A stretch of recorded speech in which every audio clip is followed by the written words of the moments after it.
राधे राधे। जय श्री कृष्णा। शुक्रवार व्रत कथा और आरती।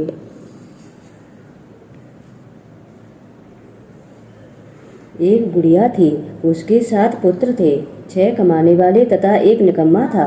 बुढ़िया माँ 6 पुत्रों की रसोई बनाती, भोजन कराती और पीछे से जो कुछ बचता वो 7वें पुत्र को दे देती थी। किंतु वह लड़का बड़ा भोला भाला था, मन में कुछ विचार न करता था। एक दिन वह अपनी बहू से बोला, देखो मेरी माता मुझे कितना प्यार करती है।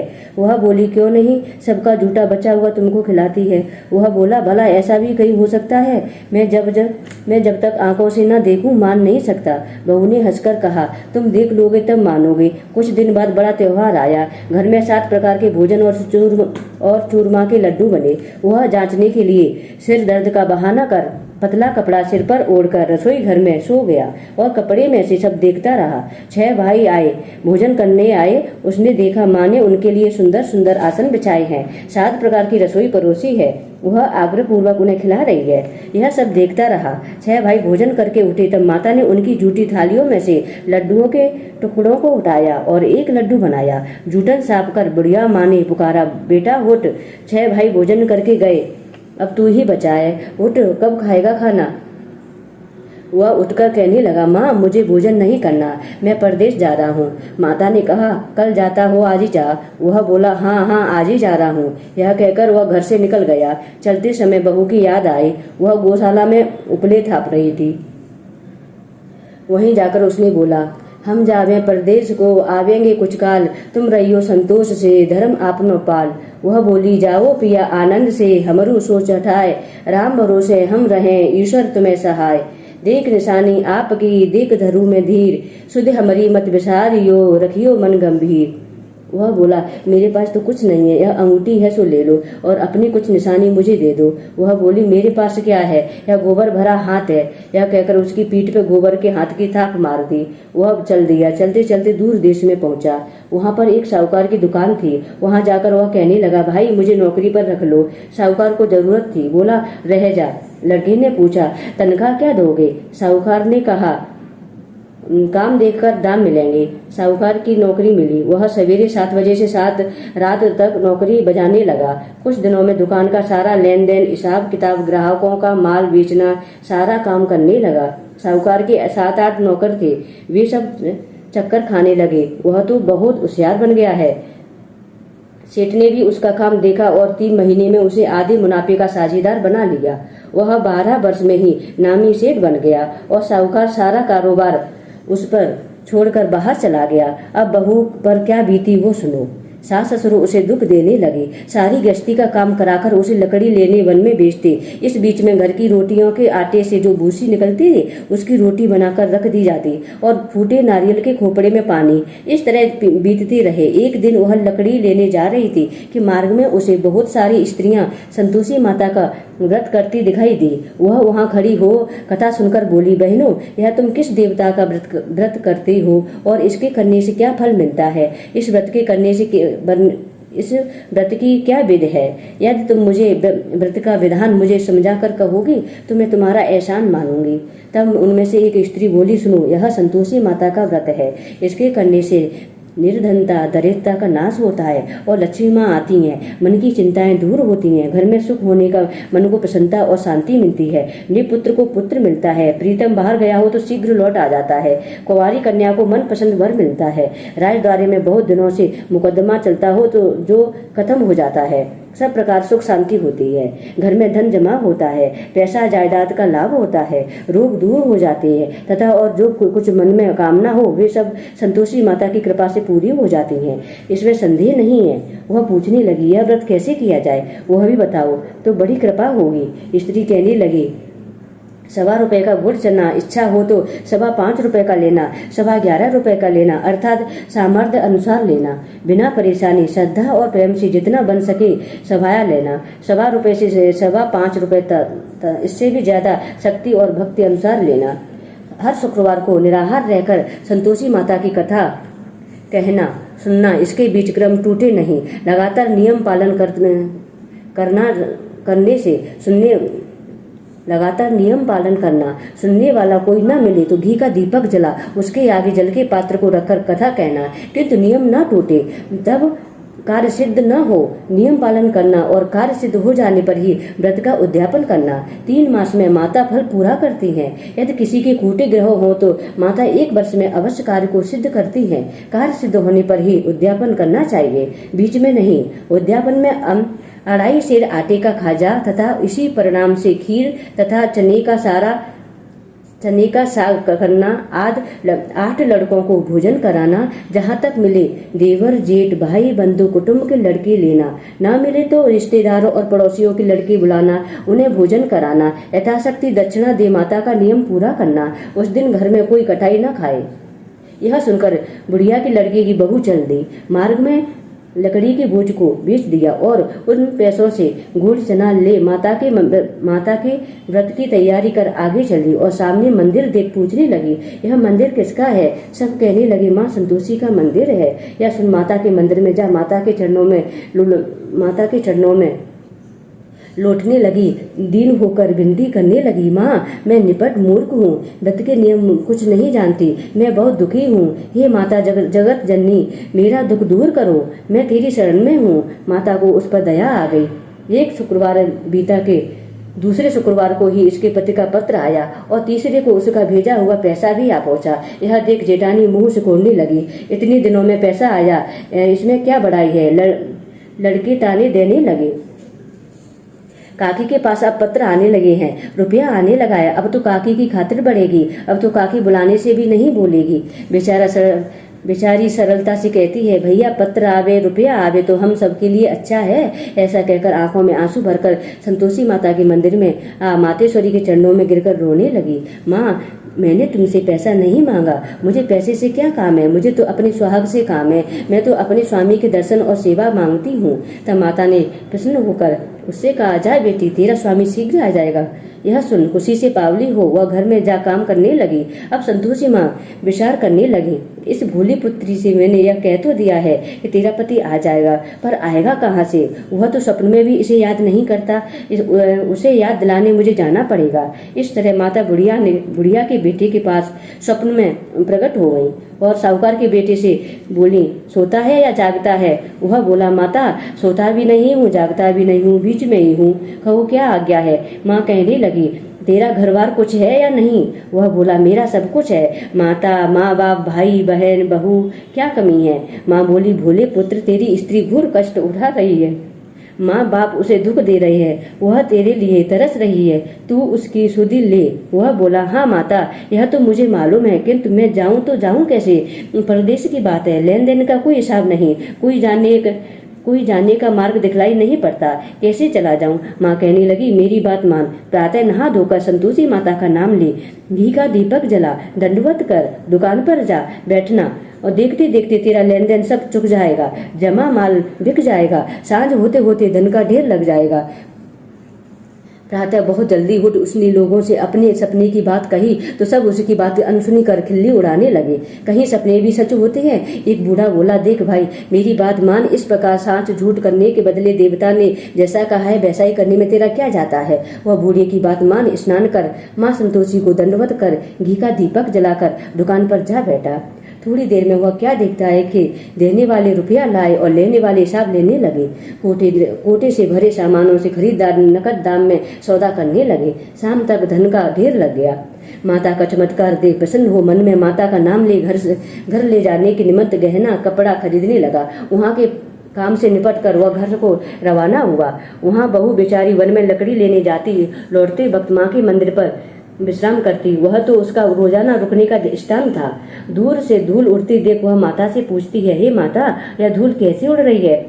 माँ कहती है, हे पुत्री तेरा पति आ रहा है, अब तू ऐसा कर लकड़ियों के 3 बोझ बना ले, एक नदी के किनारे रख, दूसरा मंदिर के पास रख और तीसरा अपने सिर पर रख। तेरे पति को लकड़ी का गट्ठा देखकर मोह पैदा होगा, वह वहाँ रुकेगा, नाश्ता पानी बनाकर माँ से मिलने जाएगा। तब तू लकड़ियों का बोझ उठाकर घर जाना और बीच चौक में गट्ठा डालकर 3 आवाजें जोर जोर से लगाना, सासू जी लकड़ियों का गट्टा लो, भूसी की रोटी दो, नारियल के कोपड़े में पानी दो, आज कौन मेहमान आया है? माँ की बात सुन बहू बहुत अच्छा बहुत अच्छा माता कहकर प्रसन्न हो लकड़ियों के 3 गट्टे ले आई। एक दिन एक नदी के तट पर एक माता के मंदिर पर रखा। इतने में ही एक मुसाफिर आ पहुंचा। सूखी लकड़ी देख उसकी इच्छा हुई कि अब यहीं विश्राम करें और भोजन बना खाकर गांव जाएं। इस प्रकार भोजन बना विश्राम कर वह गांव को गया। सबसे प्रेम से मिला। उसी समय बहू सिर पर लकड़ी का गट्टा लिए आती है। लकड़ी का भारी बोझ आंगन में डाल जोर से 3 आवाज देती है। लो सासू जी, लकड़ी का गट्टा लो, भूसी की रोटी दो, नारियल के खोपड़े में पानी दो, आज मेहमान कौन आया है। यह सुनकर सास बाहर आ अपने दिए हुए कष्टों को भुलाते हुए कहती है, बहू ऐसा क्यों कहती है, तेरा मालिक ही तो आया है। आ बैठ, मीठा भात खा, भोजन कर ले, कपड़े गहने पहन। इतने में आवाज सुनो उसका स्वामी बाहर आता है और अंगूठी देख व्याकुल हो माँ से पूछता है, माँ यह कौन है। माँ कहती है, बेटा यह तेरी बहू है। आज 12 वर्ष हो गए, तू जब से गया है तब से सारे गांव में जानवर की तरह भटकती फिरती है। कामकाज घर का कुछ करती नहीं, 4 समय आकर खा जाती है। अब तुझे देखकर भूसी की रोटी और नारियल के खोपड़े में पानी मांगती है। वह लज्जित हो बोला, ठीक है माँ, मैंने इसे भी देख लिया और तुम्हें भी देख लिया। अब मुझे दूसरे घर की ताली दो, उसमें जाकर रहूंगा। तब माँ बोली, ठीक है बेटा, तेरी जैसी मर्जी, कहकर ताली का गुच्छा पटक दिया। उसने ताली से दूसरे कमरे के जो 3रा मंजिल के ऊपर था खोलकर सारा सामान जमाया। एक दिन में ही वहाँ राजा के महल जैसा ठाट बाट बन गया। अब क्या था, वे दोनों सुख पूर्वक रहने लगे। इतने में अगला शुक्रवार आया। बहू ने अपने पति से कहा, मुझे माताजी का उद्यापन करना है। पति बोला, बहुत अच्छा, खुशी से करो। वह तुरंत ही उद्यापन की तैयारी करने लगा। जेठ के लड़कों को भोजन के लिए कहने लगे।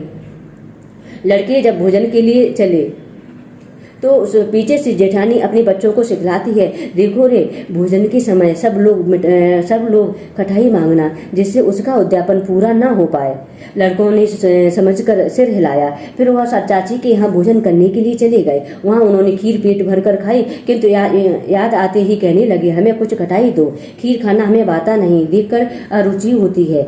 बहू कहने लगी, खटाई किसी को नहीं दी जाएगी, यह तो संतोषी माता का प्रसाद है। लड़के तुरंत उठ खड़े हुए बोले, पैसे लाओ। भोली बहू कुछ जानती नहीं थी और उन्हें पैसे दे दिए। लड़के उसी समय जा करके इमली खाने लगे। यह देखकर बहू पर संतोषी माता जी ने कोप किया।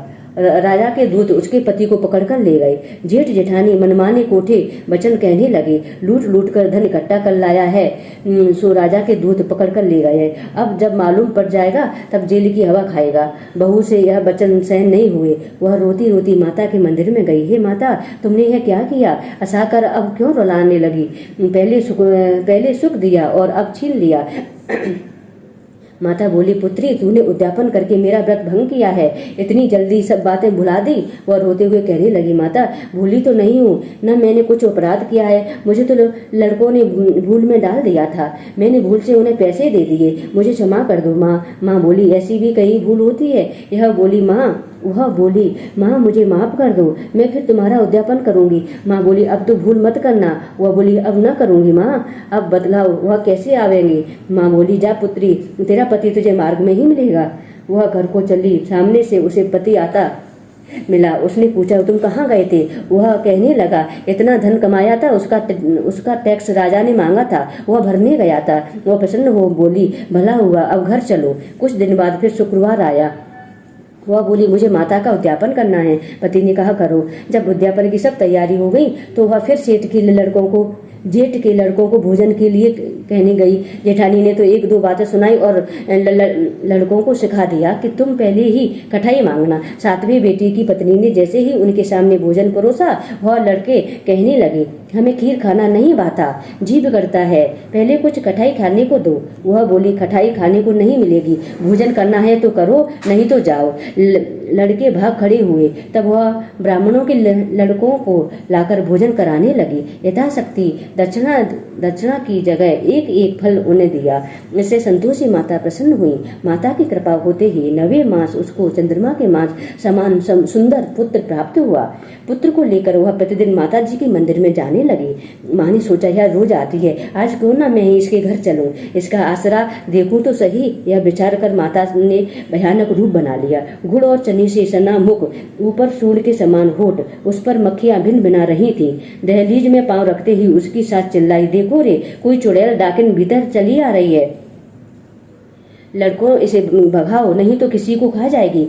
लड़के डरने लगे और चिल्लाकर खिड़की बंद करने लगे। छोटी बहू रोशनदान में देख रही थी। प्रसन्नता से पागल होकर वह जोर जोर से चिल्लाने लगी, आज मेरी माता जी मेरे घर आई हैं। यह कहकर वह बच्चे को दूध पिलाने से जबरन हटा देती है। इतनी में सास क्रोध होकर फूट पड़ी और बोली, इसे देखो कैसी उतावली हो रही है, जो बच्चे को पटक दिया है। इतने में माँ के प्रताप से जहाँ देखो वहीं लड़के ही लड़के नजर आने लगे। वह बोली, माँ जी, मैं जिनका व्रत करती हूँ यह वही संतोषी माता हैं। इतना कह झट से सारे घर के किवाड़ खोल देती है। सबने माता के चरण पकड़ लिए और विनती कर कहने लगे, हे माता, हम मूर्ख हैं, हम अज्ञानी हैं, पापी हैं। तुम्हारे व्रत की विधि हम नहीं जानते। तुम्हारा व्रत भंग कर हमने बहुत बड़ा अपराध किया है। हे माता, आप हमारा अपराध क्षमा करो। इस प्रकार संतोषी माता ने प्रसन्न होकर सबको क्षमा कर दिया। संतोषी माता ने बहू को जैसा फल दिया वैसा सबको दे। जो इस कथा को पढ़े उसका मनोरथ पूर्ण हो।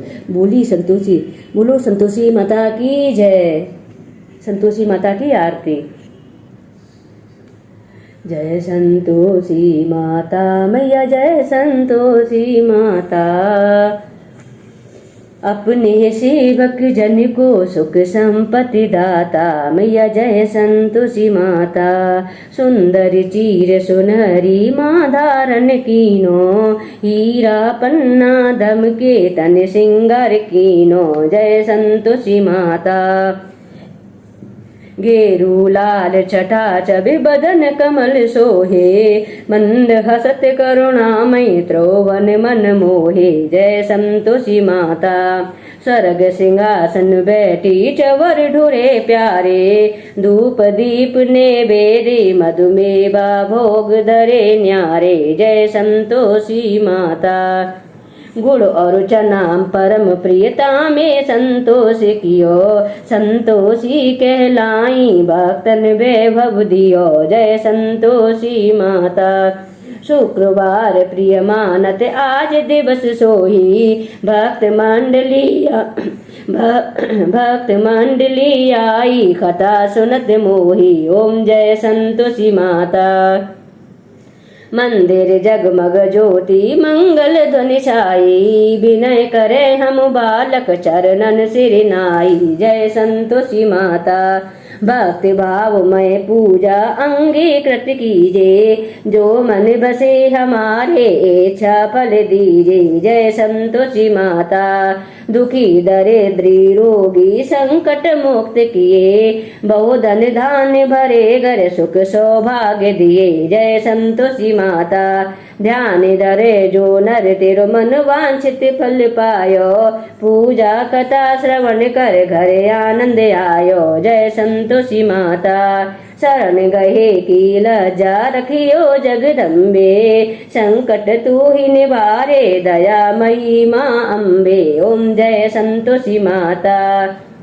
संतोषी माँ की आरती जो कोई नर गावे, रेद सिद्ध सुख संपत्ति जी भर के पावे, रेद सिद्ध सुख संपत्ति जी भर के पावे, जय संतोषी माता। जय संतोषी माता मैया, जय संतोषी माता। सब अपने सेवक जन को सुख संपत्ति दाता, जय संतोषी माता।